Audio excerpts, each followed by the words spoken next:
Dans cet exercice, croisement de deux droites qui ont été déterminées à partir de la méthode de Monte Carré, détermine à partir de ce graphique le coefficient de corrélation existant entre les deux variables x, y. Alors, ici où nous avons quoi? Nous avons par méthode de Monte Carré.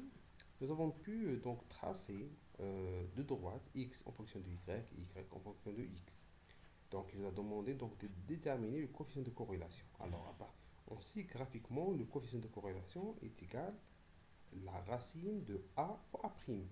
Le a, donc, c'est à partir de la première équation, c'est la pente, et le deuxième, c'est à partir de la deuxième équation. Alors, vous avez ici donc l'équation de x en fonction de y, et la deuxième équation, l'inverse. Alors là, c'est l'inverse, on va dire c'est y en fonction de x, et là, c'est yx en fonction de y. D'accord? Donc, la, la première des choses, n'oubliez pas qu'il vous a donné deux points d'intersection. On peut le déterminer graphiquement. Hein. Là, regardez, donc c'est la projection de ce point-là. Mais la valeur précise, c'est exactement ça. D'accord? C'est 5,54. Et l'autre, c'est 3,34. Alors, on sait qu'on a un point d'intersection donc il est connu. Donc pour déterminer la première pente de cette droite, hein, la droite de y en fonction de x, donc est égal à delta y sur delta x. D'accord? Et le deuxième, a' est égal à delta x sur delta y. D'accord?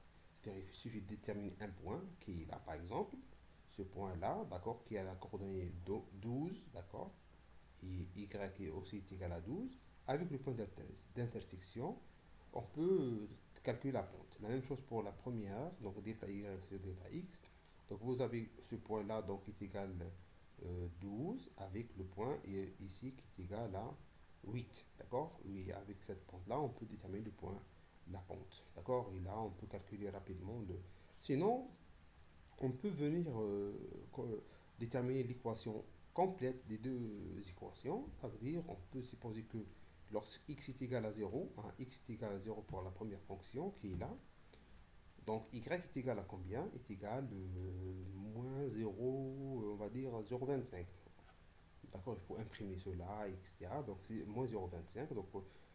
Donc nous avons un deuxième point, hein, nous avons une deuxième équation avec l'équation que nous avons supposé ici que le point G donc il passe par cette droite. D'accord, la droite passe par ce point. Donc nous aurons deux équations à résoudre. Puis pour la deuxième équation, x en fonction de y, on va supposer toujours x est égal à 0, qui est là, hein, 0.